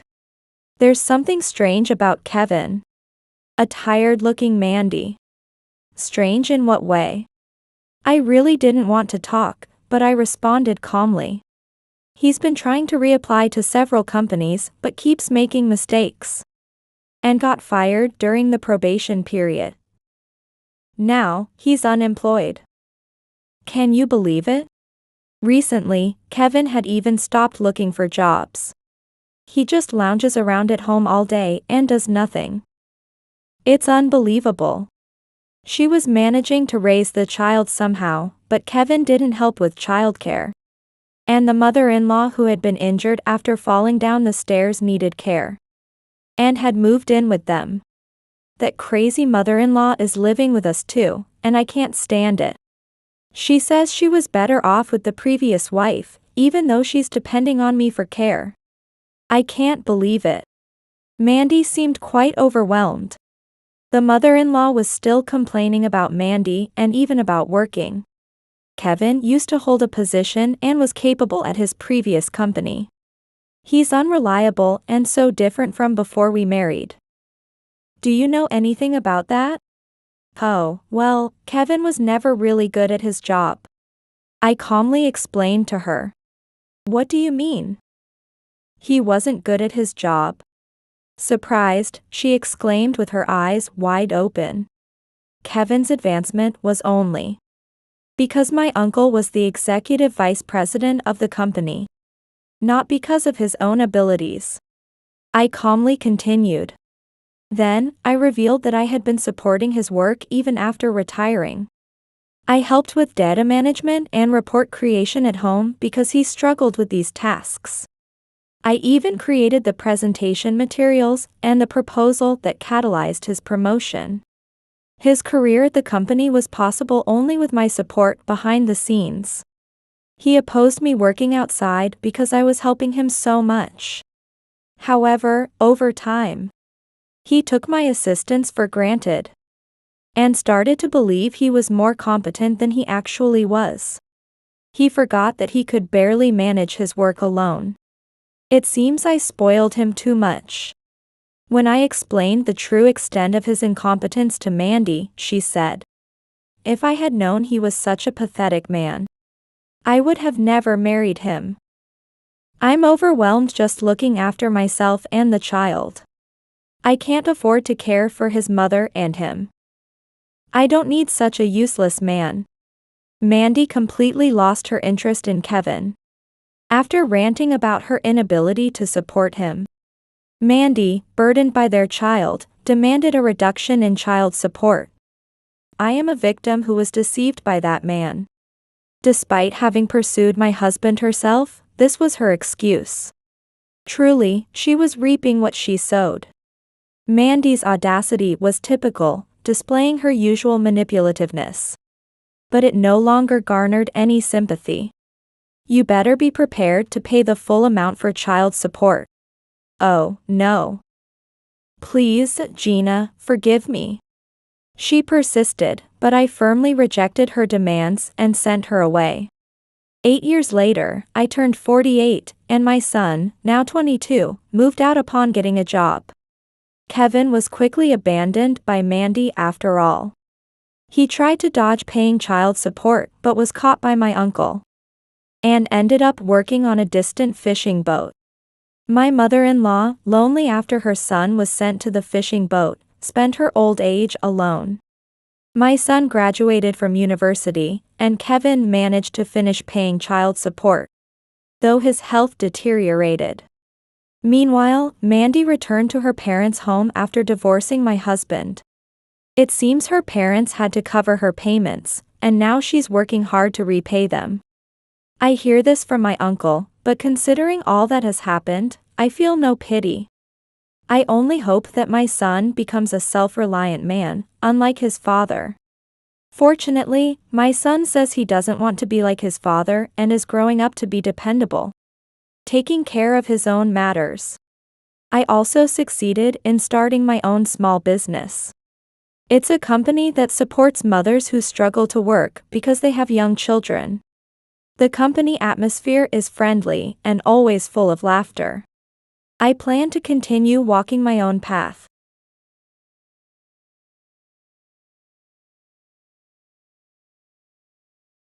What use are you even? What's that all of a sudden? What's the point of your existence? Suddenly, my husband started talking nonsense. He wasn't like this originally, but he turned into a verbally abusive man right after we got married. What are you going to do after asking that? It's decided. I want a divorce. However, he doesn't know something crucial. Before we got married, I lied to him about something. It was about me being the president of a company that makes over $300 million a year. So, what about our kid? Are you planning to abandon him? The word abandon is such an ugly word. You should be responsible and raise him. And you're still his father? From now on, I will be a father to a new family. I don't have time to bother with you guys anymore. My new child is about to be born. Little did I know he had even gotten someone pregnant. No need to hold back anymore, I suppose. I've decided to pay him back more than twice what I endured till now. Since we got married, you haven't earned a single penny. You've been living comfortably on my money. I never asked you to do that. You have been a burden on me all this time. So, pay me severance money of $30,000. He really is scum. I thought I should tell him the truth now. Why should I? If anything, it should be the other way around. So this is a legitimate demand. Understand that. I wondered how stupid he could be. I could easily afford that. I'll pay you. $30,000 is nothing. What? I then revealed my true identity to my husband. Remembering his face at that moment still makes me laugh. And my revenge wasn't over yet. The real hell was just about to begin. I am Rachel Brown, the president of a certain company. I lived with my son and my husband John.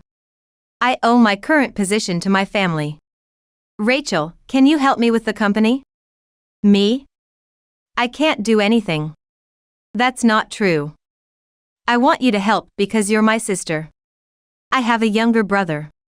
3 years into my career, he asked for my help while he was a college student and starting a company dealing with imported goods. Even if I helped, what should I do? I want your advice. You've always liked goods, after all. True, I've liked cute foreign trinkets since high school. Still, I had doubts about quitting my stable job to help him. Even then, my brother did not give up, and nearly a year had passed since he proposed the idea. Then, I'll help you. Really? I don't know how much help I can be, though. I resigned from my job in a way that seemed to appease my brother. 6 years later, working at my brother's company, I happened to meet my future husband, John. A friend invited me to a mixer. It was just to kill some time, but I was attracted to John's cool demeanor. How about we go out for dinner sometime? Sure, if you're okay with me. Before I knew it, I was inviting him. We started going out for meals and began dating. The comfort of being together led me to think about marriage. 3 years into our relationship, he proposed. I want you to marry me. With pleasure, if I'm good enough. Thus, we visited each other's parents. The greeting at his parents' house went well, and we were on our way to visit my family when. Once we're married, I want you to be a homemaker. What? A homemaker? Yeah. You said you work at a company that deals with goods, right? Yes, that's right. Sorry, but I want you to quit your job. I want you to work hard for me and our home once we're married. While I hesitated to answer, John seemed to get a bit irritated. Thinking I needed to respond quickly. Is that a problem? No, it's not a problem. Then, I'm counting on you. It's a promise. I was conflicted. And this was a turning point that would affect our future. As we were about 10 minutes from home, I secretly contacted my brother. John was so focused on driving that he didn't notice what I was doing. Since Aaron was living at our parents' house, I made the first move before he could say anything. So this is your parents' house, huh? Yes. My brother is here today too. I see. Got it. And, despite the nervousness, the marriage introduction went smoothly. We were treated to a meal. I'll go help out for a bit, John, you relax here. Thanks. I immediately went to where my brother was. What do you think I should do? I do want to work. You're talking about the homemaker thing, right? But we need you here. After all, it's thanks to you that we've grown so much in such a short period. Hearing that, my desire to continue working grew even stronger. Then, Aaron seemed to have an idea and clapped his hands. Right. Why not just keep quiet about it? What? That's going to get found out, won't it? It'll be fine. From now on, I'll ask you to do things that you can handle from home. Well, if that's the case. Actually, I have another favor to ask. A favor? Aaron seemed hesitant to speak. Imagining it was something bad, I braced myself. Could you become the president in my place? What? Me, a president? Why? This is something all the board members decided together. But aren't you the president, Aaron? That's why I'm asking you to be the president, so I can be the vice president. Please.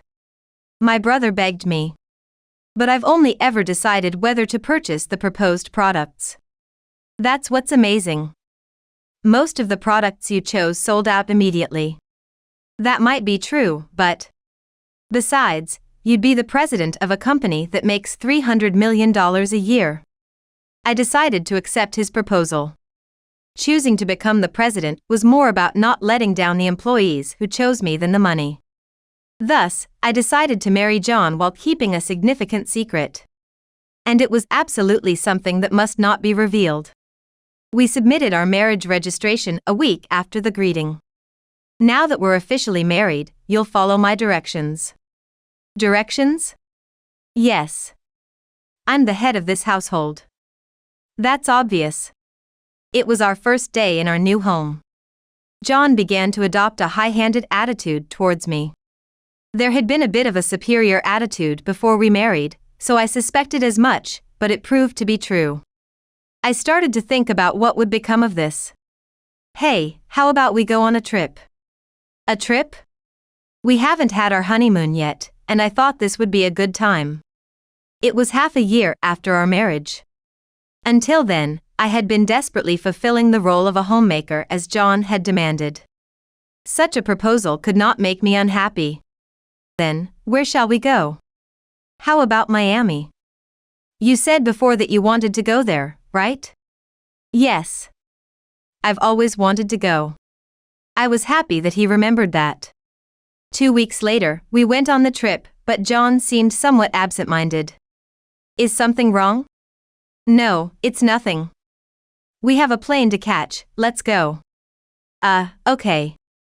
Once we arrived in Miami, I genuinely enjoyed the trip. However, that night an incident occurred. When I woke up in the middle of the night, John, who should have been next to me, was not there. After a while, he returned to the room. Where were you? It doesn't matter where. Of course I'd worry if you're not beside me. Then he clicked his tongue softly. Listen. From now on, don't interfere with what I do. Who do you think is supporting this lifestyle? I thought about telling him the truth then, but I held back. Indeed, John was contributing a monthly sum for living expenses, but it was only a few tens of thousands. I felt it wasn't enough and had been supplementing it with my own money without letting him know. Then I noticed something else. I smell something sweet. What is it? A smell? There can't be any. What are you talking about? Although he was evasive, I was sure about the smell. At this point, I began to suspect that he might be involved with another woman. Maybe the trip was just a pretext, and he was actually meeting some woman. The trip lasted 4 days and 3 nights, but every night he went out somewhere. I tried to follow him, but he seemed wary of me, and I couldn't catch him. I thought, what was that trip even for? Eventually, I couldn't enjoy the trip and returned to everyday life. Whether it was good timing or bad, my pregnancy was discovered around this time. I immediately reported it to him. It seems I'm pregnant. Pregnant? I see. His reaction was very subdued. He didn't show any joy, and instead, he seemed rather bothered. I had thought that having a child would soften his attitude, but that was not the case. Even as my belly grew, he did not help with the household chores. Could you help out a little? I'm not feeling well today. Why do I have to do that? Can't you see I can hardly move in this condition? I'm troubled too. Why did you have to get pregnant on your own? I couldn't tolerate his attitude any longer. There's no way to speak like that. That's utterly irresponsible. My words didn't reach him. Raising a child costs money. You, as my wife, should understand that much. I didn't want to understand such a thing. Could there be a husband who would say such things to his pregnant wife? There shouldn't be. As time went by, I reached the due date and ended up giving birth alone. Isn't that too cruel? No, it's beyond cruel. When I went to show the newborn baby at my parents' house, my parents and my brother were furious. If it's like that, you should just divorce him. I agree with Mom. It'll only be hard on you if it continues like this. I know, but the baby was just born, so it's not that easy to just leave. If anything happens, consult us immediately. Yes. Thank you. Then, as I was about to leave, Aaron called out to me. Sorry, Rachel. I forgot to mention earlier, but we've started doing business with your husband's company. Really? I didn't know that. Yeah. I realized it a bit late myself. Well, that can't be helped. But that information might be useful someday. You better not show that expression to anyone else. Why not? Just a warning. After that, I returned home, but my husband still didn't participate in childcare. It had been that way since the baby was born. I had stopped expecting anything from my husband. The baby's crying is terrible, so sleep further away from me. A baby's job is to cry. It can't be helped. Then it's your job to stop the crying. My son and I ended up sleeping in the living room, the furthest room from the bedroom. He continued to complain about trivial things. What is this meal? Don't just throw something together. I didn't have much time today. You're always home and still don't have time? Don't joke with me. Saying that, he swept the dishes off the table. The plates fell to the floor, and the sudden noise made my son cry. My husband yelled, annoyed by the noise. It was a hellish scene. Never mind cleaning up. Just make him stop crying. Without saying anything, I took my son and went outside. I didn't want to stay in the house for another second. About 30 minutes later, when I returned home, John was nowhere to be found. I sighed and thought, why do I have to do all this? Physically and mentally worn out, I eventually had to be taken to the hospital.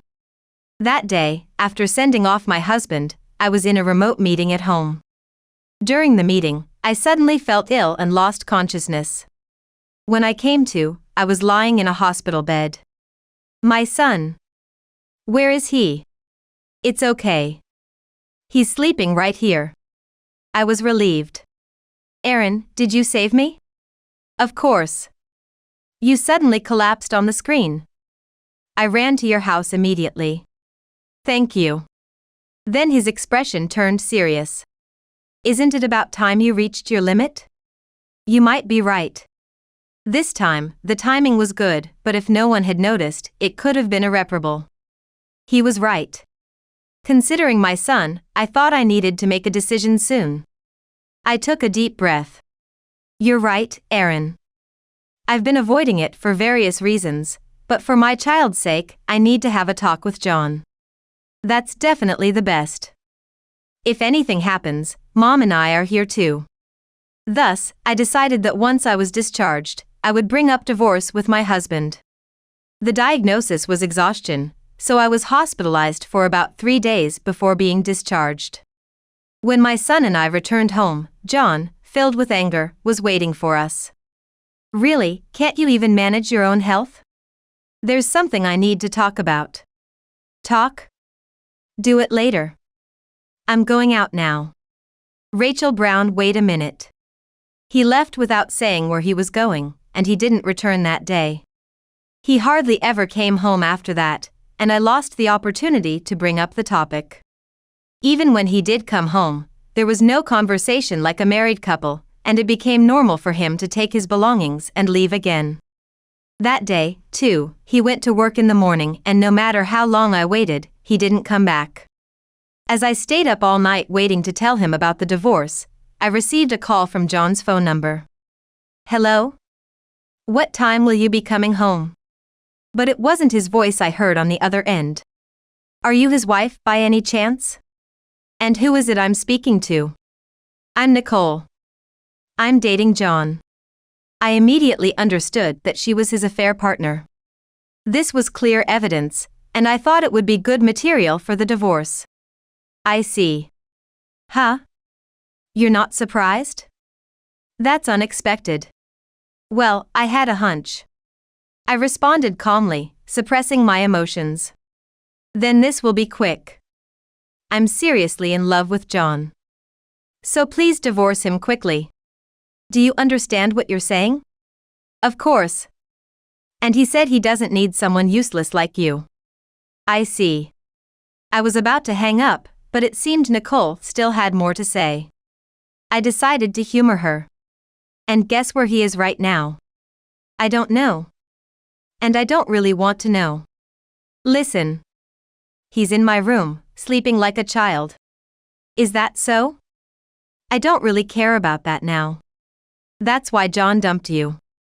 Despite being in an affair, Nicole laughed as she spoke, which was deeply irritating. Not only my husband, but this woman was also incredibly foolish. Birds of a feather flock together, I suppose. Anyway, he's staying over at my place tonight. You sleep alone there.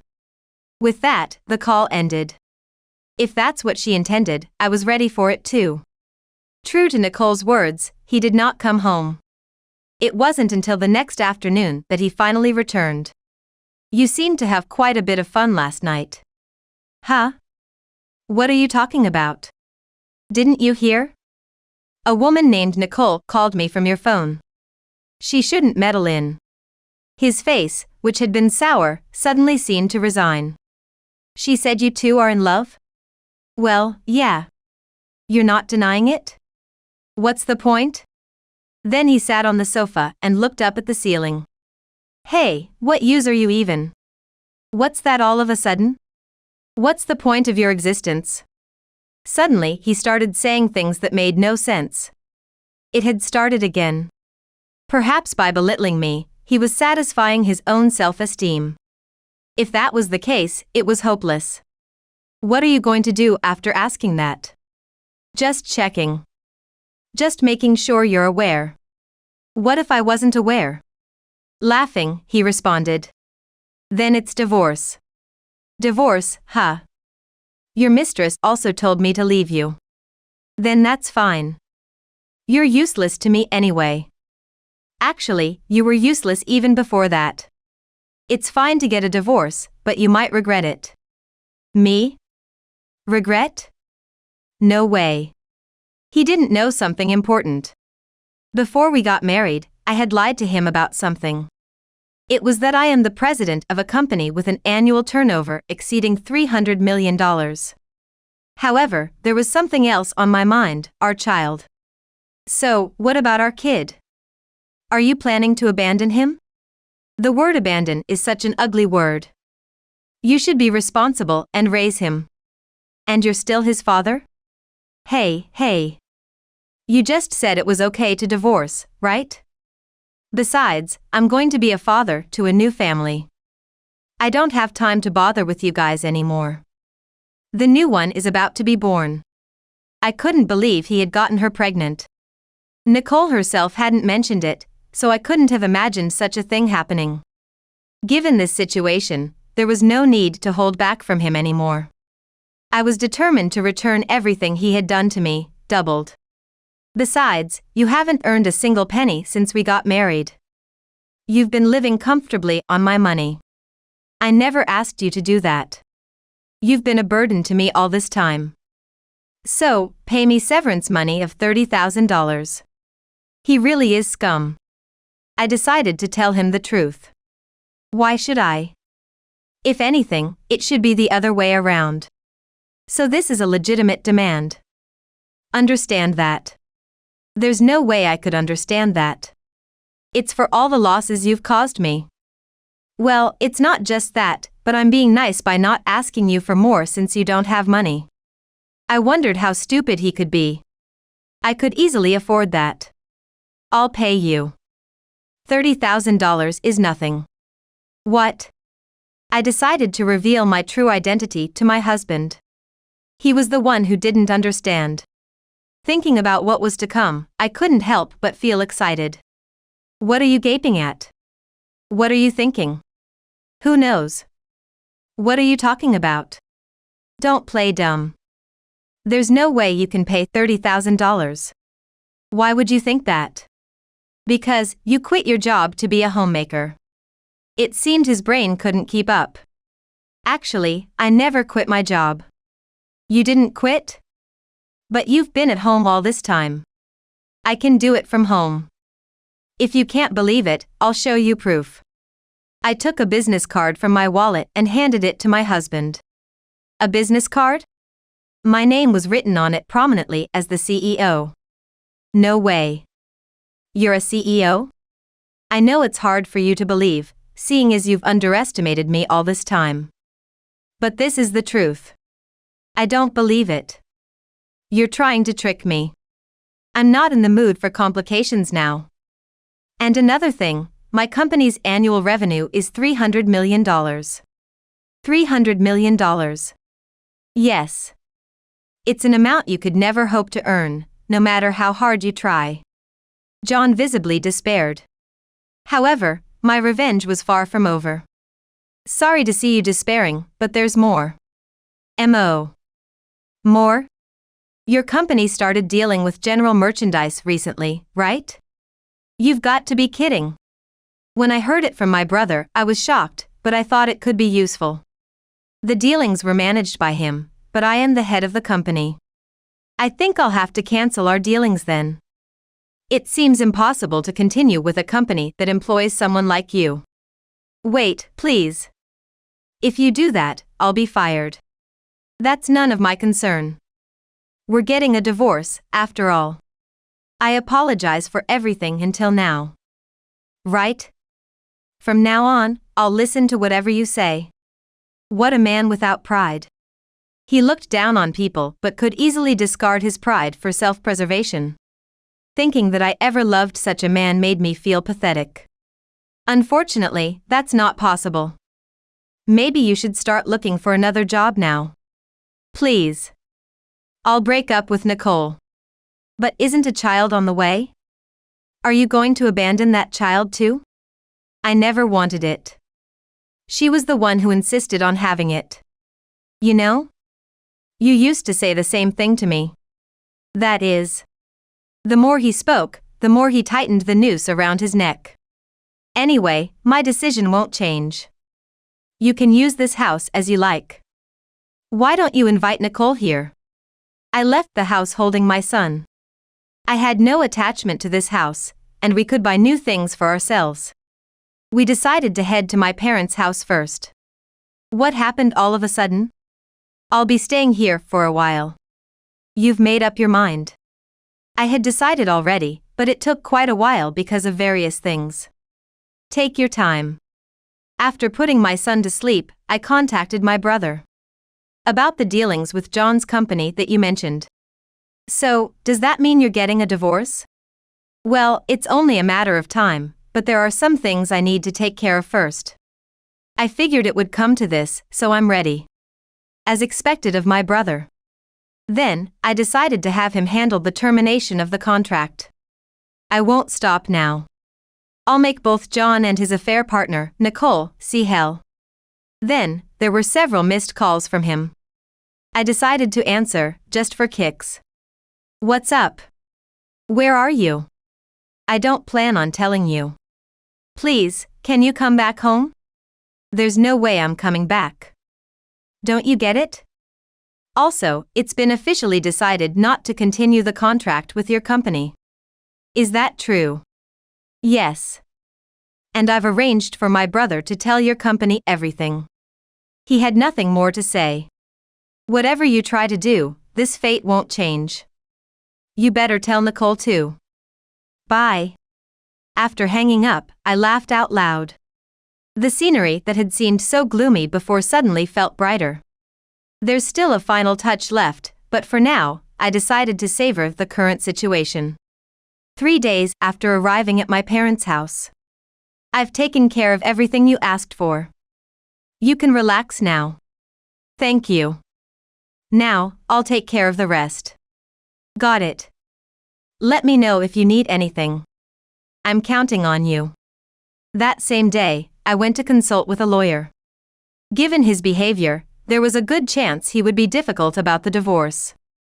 I told the lawyer about everything up to now, including the affair and the fact that he had gotten the other woman pregnant.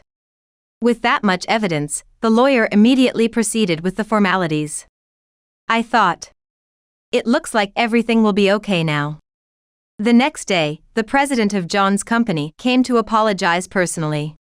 It was only natural, given that an employee's actions had blown up the contract. After hearing more, it turned out he had been fired, just as I expected. What happened to him afterward was unclear. And then, you were here after all.